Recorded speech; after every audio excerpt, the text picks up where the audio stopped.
Começou, boa tarde pra você. Começou Bendita a Hora, ao vivo pro Brasil inteiro. E olha, eu vou te falar, hoje o programa é especial. Você não imagina como eu fico tão feliz quando esta pessoa vem participar aqui do programa. Isso mesmo, isso. Um dos maiores neurocirurgiões do mundo, Dr. Júlio Pereira. Dr. Júlio Pereira, que sempre, solicitamente, né, de uma forma tão assim, agradável, vem estar com a gente, conversar sobre assuntos importantes para a nossa saúde, para o nosso bem-estar. Dr. Júlio vai nos esclarecer sobre dois assuntos muito importantes. Presta atenção. No começo, a gente vai falar sobre infodemia. Infodemia, sabe o que é isso? Aquele excesso de informações que o nosso cérebro recebe, né, e principalmente com esse avanço, imenso avanço nas redes sociais, a gente vai recebendo informação. Será que dá para processar tudo isso? E depois a gente vai esclarecer algumas dúvidas sobre as mais diversas doenças psiquiátricas. É ele que tem pra gente uma palavra sempre certa, muita esperança, que me deixa muito feliz. Então, fique ligado, prepare o seu café, eu preparei o meu, começou Bendita a Hora.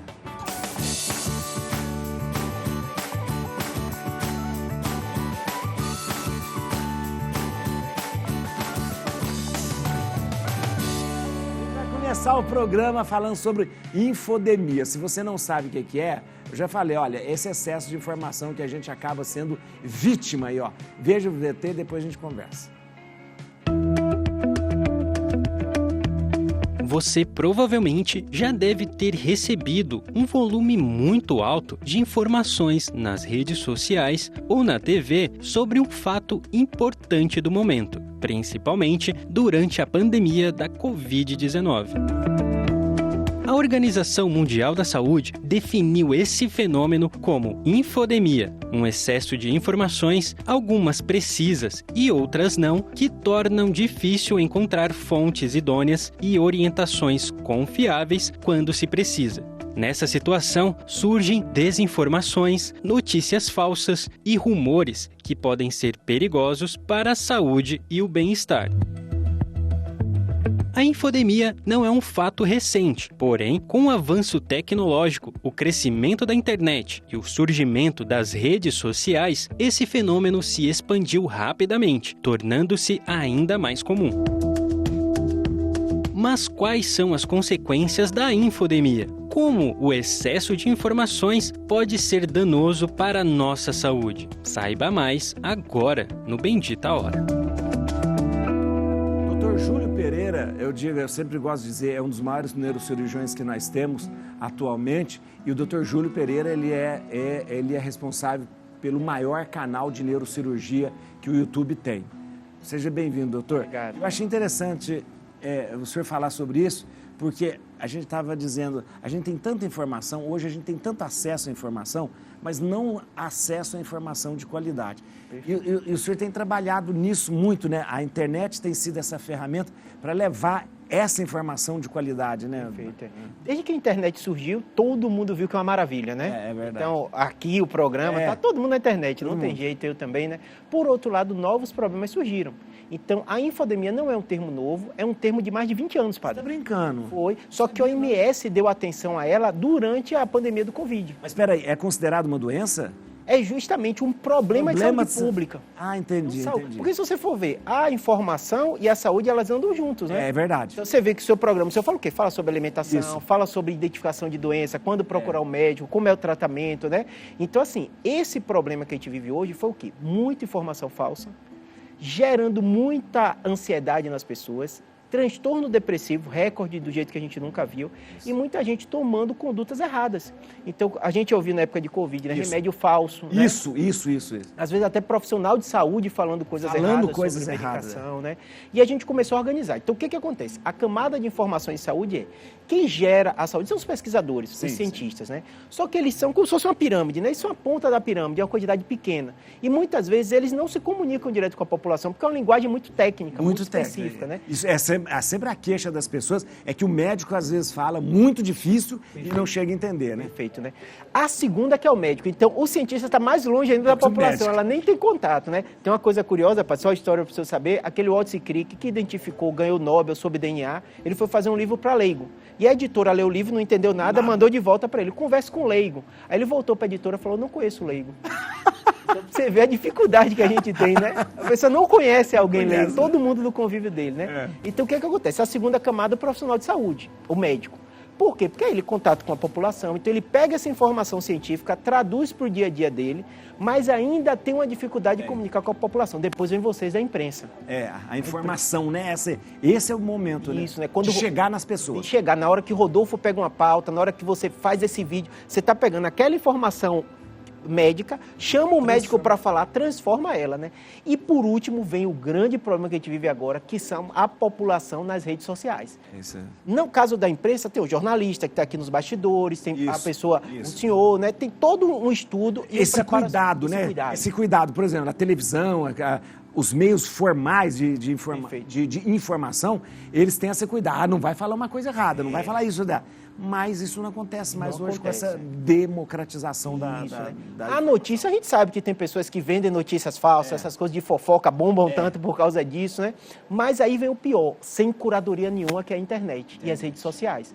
E a gente, na época da pandemia, viu isso. A pessoa jogava uma informação, você não sabe fonte, não sabe de quem veio, não tem autoria, aquilo disseminava e gerava muita mentira. E a OMS pegou isso, deu um termo que já existia antigamente, e falou, isso é um problema de saúde pública, a gente tem que combater. É um problema de saúde pública, então. A informação incorreta e feita por pessoas não autorizadas ou não fundamentadas, porque o problema da internet é que todo mundo se apresenta de uma forma, hoje tem um termo que mais ou menos generaliza tudo, influencer, você é influencer.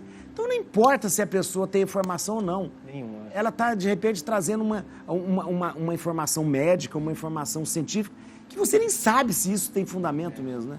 Esse é o grande problema. É a bênção e a maldição da internet. É a bênção porque você tem informação para todo mundo. Isso. E a maldição porque realmente você não sabe quem está do outro lado. Então, na época da pandemia, isso a gente experimentou todos os dias. Aliás, eu até quero fazer um resgate aqui, ó, porque na pandemia, o doutor Júlio vinha aqui frequentemente, aqui na televisão, trazer a informação fundamentada. E uma das coisas que mais chamava a atenção, e as pessoas comentavam comigo, é que você sempre trazia uma informação, mas com esperança, sem alarmismo. Era uma coisa muito impressionante, muito impressionante. E isso o doutor Júlio, ele fazia aqui e fazia no canal. Isso é o seu canal, né, doutor? Porque assim, padre, a gente sabe que o ser humano gosta, é uma coisa instintiva, gosta do alarmismo. É verdade. Então, seja uma coisa extraordinária, né? Eu falo a mesma coisa quando a gente faz esses fast food, essas coisas que engordam. Por quê? Porque é saboroso. Então a gente fica nesse dilema, né? Então nosso olhar chama atenção. E o papel da imprensa, o papel do médico é justamente fazer esse filtro. E eu acho que a infodemia, esse termo, né, que Rodolfo preparou também, é mostrar o seguinte, tem um aspecto que a gente é analfabeto cientificamente, a população brasileira. A gente não estuda esses termos na escola, a gente não sabe filtrar informação, a gente não sabe saber qual a fonte, né? Até então, antes da internet, era relativamente fácil, porque a imprensa tinha um controle. Então você sabia, tem um jornalista, ele prepara a pauta e tal. Depois que chegou para toda a população, é excelente, porque mais gente pode gerar conteúdos bem específicos, que às vezes o noticiário não mostrava, você consegue achar na internet, mas por outro lado, parou de ter curadoria, e aí você tem que realmente se alfabetizar cientificamente, para saber quem eu confio, quem eu não confio. Interessante. Pergunta, mal começou, eu já tenho uma pergunta para o doutor. Doutor, é o seguinte, de que maneira a infodemia ela pode atingir, por exemplo, pessoas que já têm alguma propensão a terem uma ansiedade muito forte, uma depressão? Então, como que esse excesso de informação pode atingir diretamente, psicologicamente, as pessoas que às vezes já têm uma propensão a essas doenças? Perfeito. Eu explico o seguinte, nós seres humanos fomos moldados, evoluímos num ambiente que era importante saber o que eu tinha que evitar para não morrer. Então o tema morte e o tema adoecer chama a nossa atenção. Isso. Eu não sei, padre, um colega meu me falou, achei bem interessante, depois eu pesquisei no aplicativozinho que tem da Bíblia, a palavra dor é mais citada até do que amor. É verdade. Então você percebe que esse tema adoecer, doença, ele chama a atenção da gente, né? Então, o que a gente vai ter que fazer? Vai ter que se controlar. Se você ligar qualquer problema de jornalismo, vai ter alguém que morreu, vai ter um acidente. Chama mais atenção. Chama mais atenção. O fato de morrer do que, de repente, uma notícia boa. Uma notícia boa, né? Só que o que a gente vai fazer? Por que isso? Porque instintivamente, evolutivamente, se você morrer, acabou ali, né? Então você tem que realmente se proteger contra isso. É quase que um mecanismo de sobrevivência. De sobrevivência. Só que a internet propicia que você fique o dia inteiro vendo desgraça. O dia inteiro. E aí vai prejudicar a sua saúde mental. E aí o que é que você tem que fazer, que é talvez o caminho que o Rodolfo vai fazer? Controlar o tempo de atenção. Então você vai ter que ser o seu tempo do seu jornalismo, como aqui tem, o tempo que você vai ter notícia boa, o tempo que você vai brigar com o filho. E aí você vai ter que aprender a se controlar. Interessante. Agora, essa o senhor falou de curadoria, é interessante. Curadoria, o fato de você ir na fonte certa. Esse é o grande problema, que hoje a população não vai na fonte certa. Perfeito. Ela não sabe. A gente tem que lembrar, a internet é algo muito novo, recente demais. Isso. Então, as pessoas têm que aprender isso, a buscar a fonte também. Né? Isso, Né? E assim, o que acontece? A gente tem métricas, e são métricas diversas, que eu explico para todo paciente meu, né? Quando vai procurar um médico, ou ter alguma informação. Em primeiro lugar, de onde vem aquela informação? Né? Além disso, a internet trouxe métricas que nem sempre é de qualidade. Para eu ter ideia, padre, uma vez um paciente me falou, doutor, veio para um excelente neurocirurgião, dos mais conceituados, só que não tem rede social. Aí ele fez, não, que você é o melhor. Eu fiz, não, ele é melhor do que eu nesse tema. Então, assim, você percebe... Esse foi o critério? O critério é por ter seguidor, é por ter like, é por ter vídeo, né? É verdade. Aí o que eu estava explicando para ele, eu falo para todo paciente meu. Tem até um vídeo no canal, eu falei, como escolher o seu médico? Bota no Google, entre aspas, você tem escavador, você tem plataforma Lattes, né? Porque a métrica de você escolher um profissional de saúde, ver a fonte daquela informação é essa. Então, para você ver como isso é confuso, né? Se você pegar informação de saúde, o YouTube até me classificou como fonte segura de saúde agora. Olha que interessante. Mas olha que curioso. Os grandes hospitais, os mais famosos, têm menos view, menos seguidor, as universidades também, do que pessoas individuais. Só que o hospital, claro, tem uma curadoria melhor do que eu tenho, né? Uma universidade vai ter uma curadoria, mas a linguagem é a dificuldade deles, né? Uma linguagem mais jovem. Essa acessibilidade. Você chega na pessoa e a pessoa entende. Isso é importante. Isso é importante. Isso também é um meia-culpa que as instituições têm que fazer também. Perfeito. Por exemplo, ela tem, tudo bem, tem uma fonte segura de informação, mas essa informação tem que chegar. Com certeza. Tem que chegar. É que nem, por exemplo, quando você prepara uma pauta, eu gosto muito desse programa por isso, que você se preocupa em passar informação. Você poderia gerar uma super notícia sensacionalista. Milhares de mortes estão acontecendo por causa da infodemia. Pode te matar também. É isso, para chamar a atenção. Para chamar a atenção. Mas isso não faz a pessoa entender que tem um analfabetismo científico, que você tem que conferir a fonte, né? Que quando ele assiste esse programa de lá, tem todo um bastidor de pessoas com formação técnica fazendo aquilo. Que foi procurar, que seleciona quem vai ser convidado. Só que, claro, que isso não chama atenção de imediato. Não chama. Então, é interessante. E também há uma dificuldade da pessoa se convencer de que... Porque quando a pessoa acredita na mentira, ela se convenceu de que aquela mentira é verdade. Aquela história de quando... Tem uma pessoa que sempre, não vou falar, me passa sempre notícia falsa. E eu tenho sempre o cuidado de ir lá buscar e ligar, dizer para ela, ó, essa aqui é a fonte verdadeira, não aconteceu isso. E ela sempre me escreve, não, esse jornal aí, ele está comprado. Não, então, ela se convenceu de que aquilo é verdade, acabou. Então, é muito difícil. Mas aí é uma ignorância mesmo da pessoa buscar. Isso está no dia a dia de todo mundo, padre. Para você ter ideia, eu sou neurocirurgião. Grande parte dos meus pacientes que me procuram, 30%, 40%, não tem doença nenhuma. Ele está preocupado de ter um tumor cerebral, está preocupado de ter um câncer. Eu até brinco, eu falo assim, na minha família, eu não tenho uma pessoa com tumor cerebral. Não sei na do senhor se já existiu alguém. É verdade. São doenças raras. Agora, quantos infartos? Só tem... é verdade. Quantos infartos você conhece? Quantos AVCs? Então, aí a pessoa é obesa, a pessoa não está cuidando da saúde, não toma o remédio de pressão certo, não toma o colesterol, mas ela está com medo de ter um tumor cerebral. Eu pergunto, quem é seu cardiologista? Eu falei, não tenho. Quem é seu clínico geral? Não tem. Olha. E quando você traz para a racionalidade, isso que é a questão da educação, né? Em ciência, a pessoa fala, realmente, estatisticamente, o que mais mata é obesidade, diabetes, hipertensão, levando a acidente cardiovascular. Interessante. O senhor dá licença, mas antes vai tomar café. Vamos sim. Doutor está sem açúcar. Igor, você que fez o café?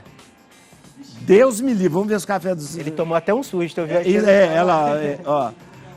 O doutor, vê se tá bom. Eu vou botar adoçante. Ah, não, vou botar adoçante, não. O senhor não gosta, mas eu vou botar. Eu não gosto de café sem açúcar. É porque o pessoal tem... O doutor tá metade aqui, né? Todo mundo que eu encontro que fala assim, gente, o doutor Júlio emagreceu, mas olha, emagreceu com saúde, isso é importante, né? É o que ele tá falando, né? Informação ajuda, mas tem que pôr em prática, né? É verdade, é verdade. Igor, você faz café, Igor, geralmente, né? Normalmente? É? Tá aprovado, então, pelo maior neurocirurgião do Brasil. Ó, a infodemia prejudicou negativamente a cobertura de diversas vacinas. A gente teve muito problema, né? Vamos ver esse VT aqui, gente. Apesar de não ser um fenômeno novo, a infodemia foi potencializada em todo o mundo diante do medo e da insegurança ao lidar com o então desconhecido vírus SARS-CoV-2. Diante do enorme volume de informações compartilhadas pelas mídias sociais, as teorias conspiratórias e o compartilhamento de notícias falsas causaram desconfiança sobre os imunizantes. Um estudo da empresa de cibersegurança Kaspersky, realizado em 2021, revelou que 78% dos brasileiros se sentiram saturados de informações. As conclusões indicaram que durante o ápice da pandemia da Covid-19, mais de 50% dos brasileiros consumiram mais notícias em comparação a um ano normal. Entre essas notícias estão algumas informações falsas em relação às vacinas. Enquanto as entidades de saúde pública e centros de pesquisa se mobilizam para combater a infodemia, é preciso que a população reflita sobre as causas do retrocesso nos níveis de vacinação. As vacinas passam por rigorosos processos de avaliação e aprovação e conseguem erradicar doenças infecciosas graves. Em caso de dúvida, é preciso buscar fontes seguras e confiáveis de informação. Doutor, na verdade foi lamentável a gente ter vivido isso, né? Mas quase que foi esperado. Mais informação, as informações vêm misturadas. O negócio é filtrar todas essas informações. Agora, eu não sei se existe alguma maneira, porque eu gostei dessa palavra da curadoria. Eu não sei se existe algum órgão que diz, ó, esse aqui é confiável, esse aqui não é confiável, se tem um selo de qualidade. Né? Eles estão criando, né? É bem curioso, por exemplo, no Twitter hoje ele já tem essa formação, começa muita gente ver e tem alguma polêmica, ele já aparece embaixo, as controvérsias, né? Até polêmica outro dia que o próprio dono do Twitter tweetou uma coisa que era polêmica, eles colocaram, porque a inteligência artificial que acaba fazendo isso, né? No YouTube também eles estão dando selo de saúde, então eles observam a pessoa, por exemplo, no meu caso, eu já tinha um canal, nunca tinha recebido isso, aí o YouTube me mandou um e-mail, querendo minha documentação, se eu era médico, onde era e tudo. Interessante. Eles avaliaram, demorou um mês e pouco e depois deu o selo de profissional de saúde. Tem um processo. Os grandes hospitais, as associações, eles têm também. Isso é bom. Isso é uma maneira de nos orientar para poder seguir ali. Agora, doutor, a classe médica, como que a classe médica avalia essa coisa dessa escalada, dessa coisa da infodemia? Ainda é muito bem polêmico, né? Em primeiro lugar, porque o médico ele tem uma relação com o paciente que ele tem autonomia. Então, os conselhos, eles não interferem na conduta, no que vai fazer, no que vai fazer. A base do médico é na ciência. Então, você tem que basar todo o seu conhecimento nos princípios científicos. Mas a gente sabe que no dia a dia sempre tem temas polêmicos, como acontece na igreja, acontece em qualquer coisa, né? O que eu falo é que cada vez mais o controle vai ser necessário, tem mais profissional de saúde, né? Alguns países, por exemplo, como os Estados Unidos, padre, o médico é revalidado de tempo em tempo, né? Aqui no Brasil não tem. Eu formei, foi a última prova que eu fiz e não tem. Então, acredito que isso é polêmico no meio médico, né? Uns odeiam, outros gostam, né? Mas, assim, é a tendência que comece a se ter algum tipo de controle maior. Os órgãos no Brasil, felizmente, são muito organizados, né? Tem os conselhos, tem as associações, né? Mas, realmente, nesse mundo da internet, ainda é todo mundo patinando, né? Doutor, mas não incomoda aquele negócio da pessoa chegar assim, doutor, mas eu vi no Google que não sei o que, eu gosto, sabia? Gosta? É curioso e eu falo para todo paciente, assim, o senhor deve notar isso também como padre, né? Quando você tem alguém que estuda, por mais que ele tenha uma informação equivocada ou interpretou algum texto errado, você percebe que ele está interessado. Então eu falo que todo paciente, às vezes ele ficou meio constrangido de falar, eu vi tal coisa, eu fiz, não, veja mesmo. É que nem segunda opinião de médico, né? Às vezes o paciente fica com vergonha de falar, o que você acha? Aí você explica, ele, é porque eu ouvi, eu fiz, você foi outra opinião? É bom. É isso mesmo. Mesmo que duas pessoas falem de formas diferentes, né? Se a pessoa buscou uma coisa errada no Google, você dá orientação. Você olhou aonde isso? Não sei. Tem que saber a fonte, né?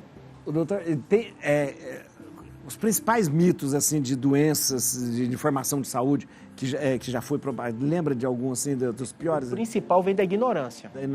Então, por exemplo, na minha área, tem muita confusão da família com aspecto religioso, né? O Brasil é um país religioso. É verdade. Então, tudo que envolve, que até nosso segundo bloco a gente vai falar de saúde mental, as pessoas confundem. É verdade. Então, a tristeza, a depressão com o problema espiritual, as confusões mentais, às vezes o paciente está com tumor e a família está achando que é algum outro tipo de coisa, né? E a família quer, de repente, acreditar em outra coisa, né? Isso, né? E além disso, eu falo com todo paciente, nós somos seres biológicos, né? Eu sou cristão também, acredito em Deus. Claro. Só que assim, a gente vai morrer.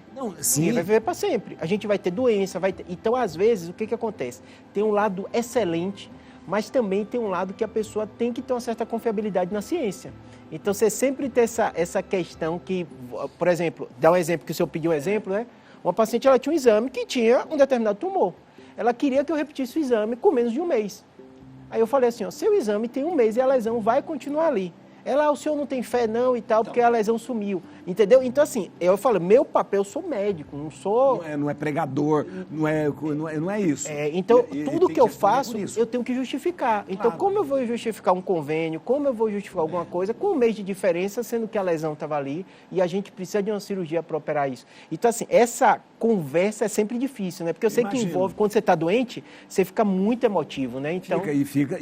E entra todo aquele processo da barganha, da coisa, tudo negação, isso. Tudo isso. Da negação, da barganha, tudo da isso. Revolta, da revolta, e você quer, de repente...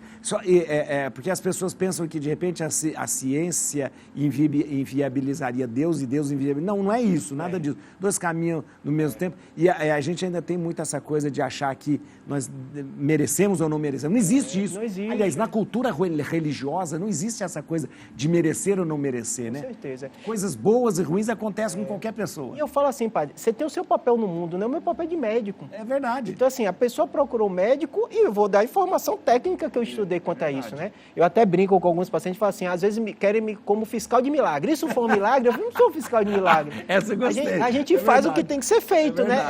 É uma coisa muito pessoal, né? Você fez uma cirurgia, deu tudo certo, aí às vezes no final o paciente vem, doutor, isso foi um milagre? Eu falo, eu fiz o que deve ser feito, né? Não é o meu papel na sociedade isso. É a mentalidade de ver milagre como extraordinário também. Esse é o grande problema. O milagre, ele acontece na naturalidade das coisas. E é pessoal, né? Uma definição pessoal. Eu não estou ali para dizer o que... A gente faz o que deve ser feito, né? Verdade. Muito bom.